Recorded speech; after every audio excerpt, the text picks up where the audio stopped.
नमस्कार दोस्तों, जैसा कि आप सभी को पता है कि मैं अपने चैनल के माध्यम से आप लोगों के लिए सोना बनाने का प्राचीन प्रयोग लाता रहता हूं तथा आपको आयुर्वेद की जानकारी एवं कई प्रकार की तांत्रिक औषधियों की जानकारी देता हूं तथा कई प्रकार की तांत्रिक साधनाओं के बारे में भी जानकारी देता हूं जो आपके ज्ञान में वृद्धि करती है और आपको रहस्यमय ज्ञान के बारे में पता चलता है।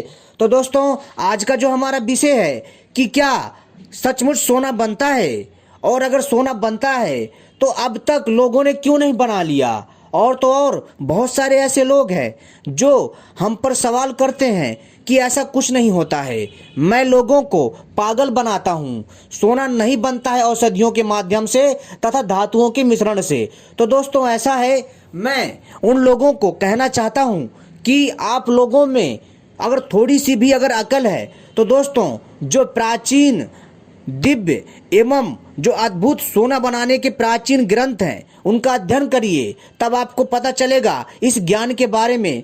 दोस्तों, यह ज्ञान सुनने में जितना आसान लगता है उतना आसान नहीं है, इसमें बहुत ज़्यादा मेहनत और तप ध्यान करने की आवश्यकता है, तभी हम सोना बना सकते हैं। बहुत सारे ऐसे भाई बंधु हैं जो हम पर कटाक्ष करते हैं और कहते हैं कि अगर औषधियों से सोना बनता तो आज ये नौबत नहीं आती और पूरा भारत अमीर होता। तो दोस्तों, मैं उनके लिए एक उत्तर देना चाहूँगा कि आज से मुगलों के आने से पहले भारत में इतनी संपत्ति थी कि आप लोग सोच नहीं सकते।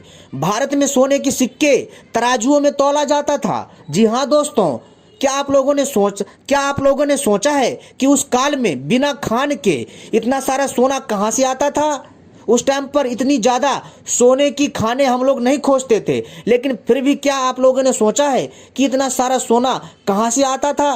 तो दोस्तों, इसका एक ही उत्तर है कि प्राचीन काल में सोना बनाने की जो विद्या थी वो अपने आप में अद्भुत थी। जी हाँ, औषधियों एवं धातुओं के मिश्रण से सोना बनाया जाता था जो कि बहुत ही अच्छी क्वालिटी का माना जाता था और होता भी था। और इसलिए उस काल में मंदिरों में सोना होता था, घरों में अकूत सोने की संपत्ति होती थी, सोने के रथ होते थे तथा कई प्रकार के दिव्य आभूषण, कई प्रकार के दिव्य रथ, सब कुछ सोने का होता था। इसका कारण था दोस्तों हमारे भारतवर्ष में सोना बनाने की प्राचीन विद्या।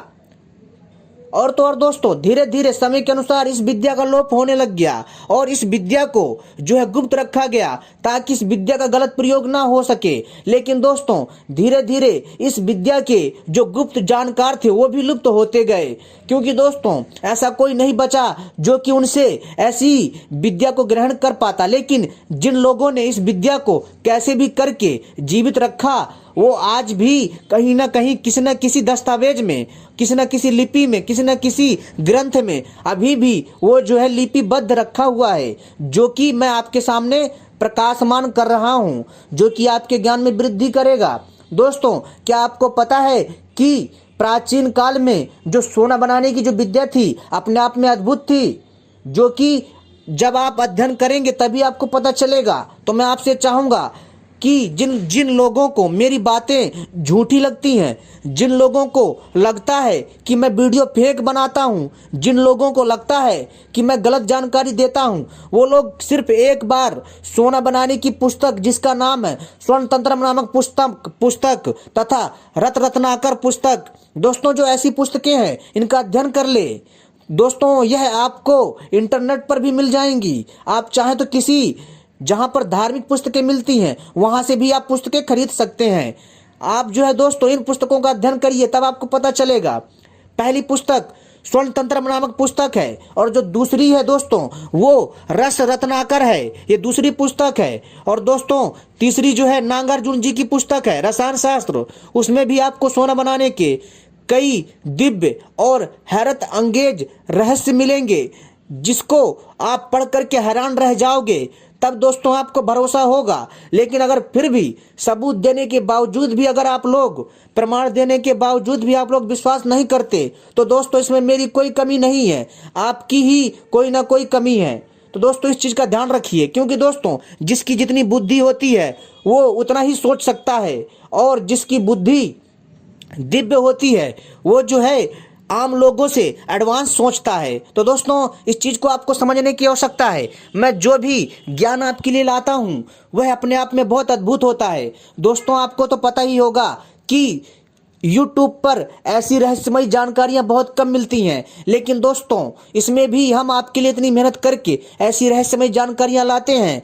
तो दोस्तों जब आप में से कई लोग हम पर सवाल उठाते हैं, जो कि दोस्तों जानकारी के लिए हम आपको बताते हैं, आप प्रयोग करें चाहे ना करें वो आपके ऊपर है, लेकिन अगर कोई फिर भी इस प्रयोग को करके सफल हो जाता है तो दोस्तों निश्चित ही उसका जीवन संवर जाता है। लेकिन दोस्तों फिर भी यह प्रयोग आपके ऊपर डिपेंड करता है, चाहे आप लोग इसका प्रयोग करें चाहे ना करें, ये आपके ऊपर ही हमने छोड़ रखा है। हमारा कर्तव्य है आपको जानकारी देना, चाहे आप इस प्रयोग को करिए चाहे ना करिए। लेकिन दोस्तों जब लोग हम पर कटाक्ष करते हैं तो दोस्तों हमें बहुत दुख होता है कि हम उनके लिए इतनी मेहनत करते हैं और दूसरे पुस्तकों को पढ़ते हैं और रात भर जाग करके ऐसी ऐसी दिव्य जानकारियां आपके लिए लाते हैं, और फिर भी हमें जो है दोस्तों सही से आप लोगों का सहयोग नहीं मिल पाता है। तो दोस्तों इससे क्या होगा, हमें हमारे हाथों में निराशा ही लगेगी। तो दोस्तों इसलिए आप सभी से विनती है कि आप लोग सोना बनाने की अगर विद्या जानना चाहते हैं और दोस्तों बहुत सारी रहस्यमयी जानकारियां पाना चाहते हैं तो सबसे पहले हमारे चैनल को सब्सक्राइब कर लीजिए और घंटी को भी सही प्रकार से दबा लीजिए, क्योंकि हम इसी प्रकार की रहस्यमयी जानकारियां लाते रहते हैं। साथ ही साथ वीडियो को भी लाइक कर लीजिए, ताकि दोस्तों जब भी हम कोई भविष्य में नई जानकारी लाएंगे तत्काल आपको उसका संकेत प्राप्त हो जाएगा। तो दोस्तों इस वीडियो में हम आपको सोना बनाने के कुछ सामग्री भी बताएंगे और कुछ महत्वपूर्ण तथ्य भी देंगे जिसको कोई ठुकरा नहीं सकता। हम गारंटी दे रहे हैं दोस्तों अपने इस चैनल के माध्यम से कि जो भी मैं आपको अब बात बताने वाला हूं दोस्तों उसको सुनकर के आप लोग मजबूर हो जाएंगे, बाध्य हो जाएंगे इस तथ्य को जानने के लिए कि क्या सचमुच ये जो मैं बातें बता रहा हूं क्या वो सच है। लेकिन दोस्तों ये चीजें तो सच है ही हैं, लेकिन आप लोग जब अध्ययन कर लोगे तब आपका पूरा का पूरा जो शक है वो दोस्तों दूर हो जाएगा और आपको भी पता चल जाएगा कि हाँ औषधियों एवं धातुओं के मिश्रण से सोना बनाया जा सकता है। दोस्तों इसमें मैं इस जानकारी में आपको सोना बनाने का प्रयोग भी बताऊंगा और कुछ दिव्य और महान पुरुषों के बारे में भी बताऊंगा जिन्होंने सोना बनाया, जिन्होंने भारत में आज़ादी से पहले सोना बनाया और जिन्होंने भारत के आज़ादी काल में बनाया और जिन्होंने आज़ादी के बाद भी बनाया। तो दोस्तों इसमें से मैं आपको 2 से 1 उदाहरण दूंगा जो कि आपके लिए बहुत होंगे, और दोस्तों जो लोग हम पर कटाक्ष करते हैं उनके लिए जवाब होगा। तो दोस्तों चलिए मैं आपको बताता हूं। लेकिन दोस्तों यहाँ पर एक छोटी सी बात और कहना चाहूँगा, बहुत सारे ऐसे भाई बंधु हैं क्योंकि उनको पता भी नहीं है कि ऐसी कोई रहस्यमयी चीज़ें होती हैं जिससे सोना बनता है। उनकी गलती नहीं है, क्योंकि दोस्तों उनको कभी ज्ञान ही नहीं मिला इस चीज़ का, उनको कभी बताया ही नहीं गया, उन्होंने कभी अपनी संस्कृति पर गर्व ही नहीं किया। तो दोस्तों चलिए हम आपको पहले तथ्य बताते हैं और दोस्तों तथ्य के बाद हम आपको दिव्य सोना बनाने की सामग्रियां बताएंगे और सोना बनाने का प्रयोग भी बताएंगे। तो दोस्तों आप सभी से अनुरोध है इस वीडियो को पूरा देखिएगा, क्योंकि ये वीडियो थोड़ी बड़ी हो गई है। तो दोस्तों इस चीज़ का ध्यान रखिएगा, क्योंकि जो भी जानकारी मैं देता हूँ विस्तार से देता हूँ, तभी हमारी वीडियो बड़ी तथा लंबी हो जाती है। तो दोस्तों चलिए हम आपको बताते हैं उस दिव्य रहस्यमयी सोना बनाने के जानकारी के बारे में। तो दोस्तों जैसा कि आप सभी को पता ही है कि हम अपने चैनल के माध्यम से सोना बनाने की जानकारी तथा आयुर्वेद की जानकारी, तांत्रिक औषधियों की जानकारी, तांत्रिक साधनाओं की जानकारी लाते रहते हैं। आयुर्वेद में सोना बनाने की वैदिक विधि जितना चाहो उतना सोना बनाओ है। दोस्तों वैदिक मंत्र से धातु उत्पादन शक्ति, क्या आप जानते हैं भारत को कभी सोने की चिड़िया कहा जाता था। भारत पर लगभग 1200 वर्षों तक मुगल, फ्रांसीसी, डच, पुर्तगाली, अंग्रेज और यूरोप, एशिया के कई देशों ने शासन किया। क्या दोस्तों आपको इस बारे में पता है। लेकिन दोस्तों इसमें से जो 1200 वर्ष बताया जा रहा है, ये 1200 वर्ष वो कालखंड है जहाँ पर कभी जो है मुगल हावी होते थे तो कभी दोस्तों भारतवासी उन पर हावी होते थे। यह क्रिया जो है दोस्तों लगातार चलती थी, लेकिन दोस्तों कभी भी भारत पर किसी की स्थायी सत्ता नहीं थी। 12 वर्ष, जी हाँ दोस्तों, जो 1200 वर्ष जो इसमें जो वर्ष बताया गया है, यह वर्ष दोस्तों एक तरह से एक अनटिकाऊ वर्ष है। ठीक है दोस्तों, कहने का अर्थ है कि कभी भी किसी की स्थायी वर्चस्व नहीं रह पाया भारत में ज्यादा दिनों तक। अगर रहा भी, अगर मुगल अंपायर भी आया तो उसको उखाड़ के फेंक दिया मराठाओं ने तथा कई भारत के सूरवीरों ने। लेकिन दोस्तों फिर मुगल हो, चाहे फ्रांसीसी हो, डच हो, पुर्तगाली हो, अंग्रेज हो, इन सभी को दोस्तों हमारे भारतवासियों ने धूल चटाई और यूरोप, एशिया के कई देशों ने शासन भी किया और उनको भी हमने परास्त करके हमने अपनी आज़ादी ग्रहण की। इस दौरान भारत में लगभग 30,000 टन सोना भी लूटा। जी हाँ दोस्तों, जब हमारे भारतवर्ष पर कई आक्रांताओं ने, लुटेरों ने आक्रमण किया तो दोस्तों उन्होंने 30,000, जी हाँ दोस्तों 30,000 लाख टन सोना भी लूटा। मायने रखता है मित्रों, 30,000 लाख टन सोना भी लूटा।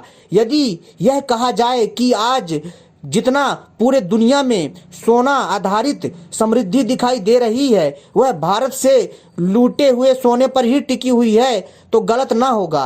यह एक बड़ा रहस्यमय सवाल है कि आदिकाल से मध्यकाल तक जब भारत में एक भी सोने की खान नहीं हुआ करती थी तब भी भारत में इतना सोना आता कहां से था।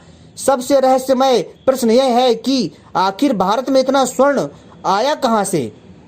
इसका एकमात्र जवाब यह है कि भारत के अंदर हमारे ऋषि मुनियों ने जो आयुर्वेद विकसित किया उसमें औषधीय उपचार के लिए, सोना भस्म आदि बनाने के लिए वनस्पतियों द्वारा स्वर्ण बनाने की विद्या विकसित की थी। आयुर्वेद में सोना बनाने की विधि पवित्र हिंदू धर्म ग्रंथ जिसको सनातन धर्म कहा जाता है। दोस्तों सनातन धर्म आदि अनंत शाश्वत है जो कि ना तो नया है ना ही पुराना है, जो सदा से ही चला आ रहा है। हिंदू शब्द 500 वर्ष पुराना है जो कि दोस्तों सनातन धर्म का एक तरह से आधुनिक नाम है। दोस्तों पवित्र हिंदू धर्म ग्रंथ ऋग्वेद पर ही पूरे विश्व का संपूर्ण विज्ञान आधारित है। ऋग्वेद के उपवेद आयुर्वेद में सोना बनाने की विधि बताई गई है। राक्षस, दैत्य, दानवों के गुरु जिन्हें शुक्राचार्य के नाम से भी संबोधित किया जाता है, उन्होंने ऋग्वेदीय उपनिषद की सूक्त के माध्यम से सोना बनाने की विधि बताई। श्री सूक्त के मंत्र का प्रयोग बहुत गुप्त व सांकेतिक भाषा में बताया गया है जिसको हर कोई नहीं समझ सकता। अगर कोई समझेगा या कोई इसको पढ़ेगा तो दोस्तों उसको ऐसा लगेगा कि जैसे यह कोई मंत्र है, लेकिन दोस्तों यह एक गुप्त, जी हाँ दोस्तों यह एक गुप्त सांकेतिक भाषा में बताया गया श्लोक है जिसमें दोस्तों सोना बनाने की विधा बताई गई है। जी हाँ दोस्तों, इसमें क्या है कि दोस्तों हिरण्यावर्ण, कूटज, हारिणी, मजीठ, सहस्त्रजाम, सत्यानाशी के बीज, चंद्रा, नीला थोथा, हिरण्यमयी, गंधक और जात वेदो, पराम, अवाहा, ताम्रपत्र, ये सारी सामग्रियां हैं जिनके प्रयोग से सोना बनता है। अब दोस्तों अब दूसरे की बात करते हैं और दोस्तों ताम, उसमें पागमिनी, अग्नि, गामसो, जल और पुरुष नमः 20। दोस्तों इन समस्त सामग्रियों को एकत्रित करके ही सोना बनाया जा सकता है। दोस्तों मतलब ऐसे अनेकों श्लोक है जिसमें चीजें बताई गई हैं, लेकिन दोस्तों मैं अगर आपको बताऊंगा तो आपको समझ में बहुत कम आएगा। जी हाँ दोस्तों, अब आपको अगला बताते हैं। अशुपूर्णा, सुनहरी परत, रथ मध्या, पानी के ऊपर, हस्तीनाद, हाथी की गर्दन से निकलने वाला गंध, प्रमोदनी यानी नींबू का रस, श्रिया यानी सोना और देवी लक्ष्मी पदवहे समृद्धि, जुसातम प्रसन्नता। दोस्तों मैं आपको सोना बनाने के अभी थोड़ा कुछ कठिन शब्दों का प्रयोग कर रहा हूं, लेकिन इसके बाद मैं आसान प्रयोग बताऊंगा। दोस्तों इस विधि को करने से पहले पूरी तरह समझ लेना। जी हाँ दोस्तों, सोना बनाने से पहले जितनी भी मैं बातें बता रहा हूं दोस्तों इस विधि को करने से पहले पूरी तरह से समझ लेना आवश्यक है। इसे किसी योग्य वैदाचार्य की देखरेख में ही करना चाहिए, किसी विशेषज्ञ की निगरानी में ही, किसी अच्छे जानकार के निगरानी में ही या फिर अच्छी जानकारी होने पर ही सोना बनाने के प्रयोग को करना चाहिए। सोना बनाने की प्रक्रिया के दौरान हानिकारक गैसें निकलती हैं जिससे असाध्य रोग होना संभव है, इसलिए अपनी सुरक्षा करते हुए इनका प्रयोग करना चाहिए। अतः कर्ता को अत्यंत सावधान रहना आवश्यक है। एक दिन में, जी हाँ दोस्तों, एक दिन में 100 किलो सोना बनाते थे महान रसायन आयुर्वेदाचार्य नागार्जुन जी। जी हाँ दोस्तों, आपने नागार्जुन जी के बारे में जरूर सुना होगा। जी हाँ, एक दिन में 100 किलो सोना बनाते थे महान रसायन आयुर्वेदाचार्य नागार्जुन जी। नागार्जुन जी का जन्म सन 931 में गुजरात में सोमनाथ के निकट दहक नामक किले में हुआ था। नागार्जुन एक प्रसिद्ध रसायनज्ञ थे। उनके बारे में लोगों में यह विश्वास था कि वह ईश्वर के संदेशवाहक है। नागार्जुन ने रस रत्नाकर नामक पुस्तक लिखी। इस पुस्तक की खास बात यह है कि नागार्जुन ने यह पुस्तक उनके और देवताओं के बीच बातचीत की शैली में लिखी थी। इस पुस्तक में रस यानी पारे के यौगिक बनाने के प्रयोग दिए गए हैं। इस पुस्तक में देश में धातु कर्म और कीमियागिरी के स्तर का सर्वेक्षण भी दिया गया था। इस पुस्तक में सोना, चांदी, टीन और तांबे की कच्ची धातु निकालने और उसे शुद्ध करने के तरीके भी बताए गए हैं। पारे से संजीवनी और अन्य पदार्थ बनाने के लिए नागार्जुन ने पशुओं, वनस्पति तत्वों, अम्ल और खनिजों का भी उपयोग किया। पुस्तक में विस्तार पूर्वक दिया गया है कि अन्य धातुएं सोने में कैसे बदल सकती हैं। यदि सोना भी बने तो रसागम बिस्मन द्वारा ऐसी धातुएं बनाई जा सकती हैं जिनकी पीली चमक सोने जैसी ही होती है। नागार्जुन ने सुश्रुत संहिता के पूरक के रूप में उत्तर मंत्र नामक पुस्तक भी लिखी। इसके अलावा उन्होंने हक्षपूत, तंत्र, योग सर एवं गोपाष्टक पुस्तकें भी लिखी। कहा जाता है कि नागार्जुन एक दिन में 100 किलो सोना बनाया करते थे और उनको सोना बनाने में इस स्तर की महारत थी कि वह वनस्पतियों के अलावा अन्य पदार्थों तक से सोना बना देते थे। लेकिन दुर्भाग्य है कि मूर्ख मुगल लुटेरों ने तक्षशिला और नालंदा जैसे विश्वविद्यालयों के रहस्यपूर्ण ग्रंथों को जला दिया। गांधी का दुराग्रह, जी हाँ दोस्तों, गांधी का दुराग्रह देखिए कैसे नापसंद करता है वैदिक विज्ञान को, कैसे मंत्र का विरोध करता है। गांधी के सम्मुख कृष्णपाल शर्मा ने 200 तोला सोना बनाकर स्वतंत्रता आंदोलन हेतु दान कर दी राशि। बनारस के आयुर्वेदाचार्य श्री कृष्णपाल शर्मा ने गांधी के समक्ष स्वर्ण बनाने की आयुर्वेदिक प्रतिक्रिया का वर्णन किया तो गांधी ने सार्वजनिक रूप से उनका उपहास कर दिया, जिससे वह अपनी व आयुर्वेद की प्रतिष्ठा को दांव पर लगा हुआ देख तत्काल बनारस गए और वहां से कुछ वनस्पति पदार्थों को लेकर पुनः दिल्ली के बिरला मंदिर के अतिथि गृह में वापस आए और दिनांक 16 मई 1940 को गांधी जी उनके सचिव श्री महादेव देसाई तथा विख्यात व्यवसायी श्री युगल किशोर बिड़ला की उपस्थिति में उन पदार्थों के सम्मिश्रण को बनाकर गाय के उपले में पकाकर मात्र 45 मिनट में सोना बना दिया, जिसका शिलालेख आज भी दिल्ली के बिरला मंदिर के अतिथि गृह पर लगा हुआ है। जिसको विश्वास ना हो जाकर के देख ले। इसलिए मूर्ख हिंदू उसको जाति का पिता कहते हैं। जी हाँ दोस्तों, इसलिए मूर्ख हिंदू उसको जाति का पिता कहते हैं। किताब में हमको महापुरुष कहा जाता है और बचपन में विद्यालय में पढ़ाया जाता है कि जिसका ज्ञान नहीं होता वह फिर महापुरुष कैसे बन जाता है। इसलिए दोस्तों, हमें कभी भी जातियों पर घमंड नहीं करना चाहिए, जातिवादिता नहीं लानी चाहिए। इसलिए हमारे मुल्क का पतन हो रहा है।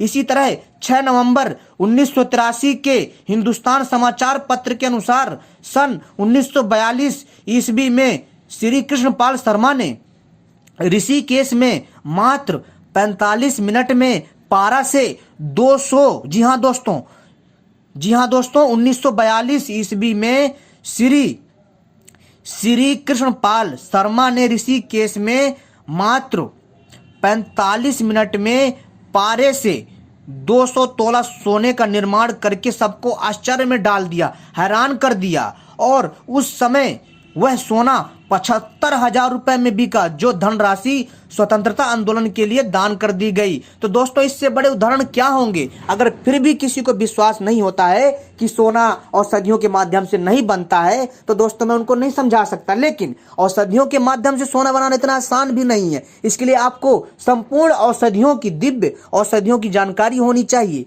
आपको तांबा तथा चांदी, सोना, पारा धातु तथा अनेक प्रकार की धातुओं का ज्ञान होना चाहिए। साथ ही साथ दोस्तों, आपको पारा धातु, तांबा धातु, चांदी धातु तथा सोना धातु यानी कई प्रकार की धातुओं को सिद्ध करने की क्रिया भी थोड़ी बहुत आनी चाहिए। जो कि आपके लिए सोना बनाने के लिए बहुत जरूरी है। और सबसे ज्यादा आपको अध्ययन करना पड़ेगा सोना बनाने की आयुर्वेदिक पुस्तकों के बारे में, और नागार्जुन की पुस्तक को पढ़ करके ही आप लोग जितना चाहे उतना सोना बना सकते हैं दोस्तों। लेकिन इसमें आपको बहुत मेहनत करनी पड़ेगी, इसमें आपका बहुत सारा धन समय खर्च होगा। इसलिए दोस्तों कहते हैं कि सोना बनाना इतना आसान नहीं है, बच्चों का खेल नहीं है दोस्तों। इसलिए दोस्तों कई लोग असफल हो जाते हैं और कहते हैं कि सोना नहीं बनता है। लेकिन दोस्तों एक बार आप लगन से प्रयोग करिए, आप सफल जरूर होंगे। तो दोस्तों ये था मूल मंत्र सोना बनाने का। ये थी एक असली विद्या, मैंने आपको बताई कि सोना कैसे बना सकते हो आप लोग। दोस्तों मैंने इस वीडियो में आपको सोना बनाने का दिव्य प्रयोग बताया है, एक सांकेतिक प्रयोग बताया है। लेकिन दोस्तों मैंने आपको इसमें कुछ चीजें ऐसी हैं जो मैंने आपको नहीं बताई हैं, जो कि आपको अध्ययन करने पर पता चलेगा। तो दोस्तों ये था मूल मंत्र, जिसको आप समझ करके सोना बना सकते हो तथा अपनी अन्य समस्याओं को भी दूर कर सकते हो। तो उम्मीद करता हूं ये जानकारी पसंद आई होगी। आपका बहुत बहुत धन्यवाद दोस्तों, आपने हमारी वीडियो देखी, आपका बहुत बहुत आभार। क्योंकि दोस्तों हमारा जो मकसद होता है आपको सत्य जानकारी प्रदान करना होता है, फिर चाहे आप उस पर विश्वास करिए चाहे ना करिए। और दोस्तों सबसे पहली चीज आपको एक चीज और बता देना चाहता हूं कि दोस्तों अगर आप सोना बनाना चाहते हैं तो दोस्तों आपको एक आखिरी में सबसे आसान प्रयोग बता रहा हूं सोना बनाने का। इस चीज का दोस्तों ध्यान रखिए। सोना बनाने के लिए आपको दोस्तों क्या चाहिए?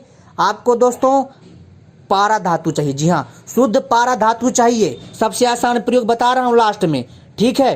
तो दोस्तों आपको शुद्ध पारा धातु चाहिए। कितना चाहिए? आपको 50 से या 100 ग्राम, ठीक है?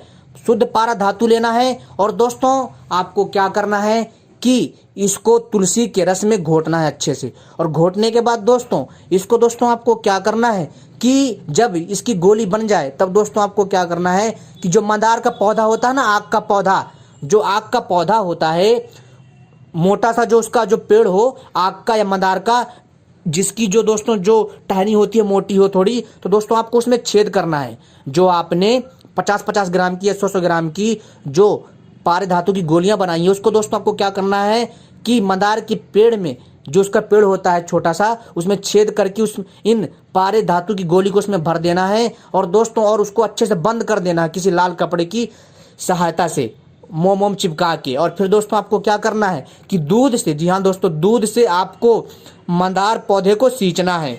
लगातार आपको दोस्तों 1 साल करना है। जी हाँ दोस्तों 1 साल करना है। आप देखेंगे कि सोना आपका बन जाएगा पारा धातु से। दोस्तों अब आपको जो मैंने इससे पहले प्रयोग बताए थे उसमें बहुत आसान प्रयोग है, जिसमें आप 45 मिनट में या 1 घंटे में सोना बना सकते हैं, जो मैंने इससे पहले प्रयोग बताए थे। लेकिन दोस्तों जो ये मैंने आखिरी का प्रयोग बताया, यह प्रयोग थोड़ा कठिन है। लेकिन दोस्तों जो मैंने इससे पहले जो जानकारी दी है, उस जानकारी को आप ध्यान में रखते हुए और इन सोना बनाने की पुस्तकों को आप पढ़ करके 45 मिनट में या 1 घंटे में जब आप महारत हासिल कर लेंगे तो सोना बना पाएंगे। लेकिन बच्चों का खेल नहीं है सोना बनाना। अगर आप दिल से और अच्छे से मेहनत करेंगे तो जरूर सफल होंगे। मेरा मकसद था आपको जानकारी देना। धन्यवाद।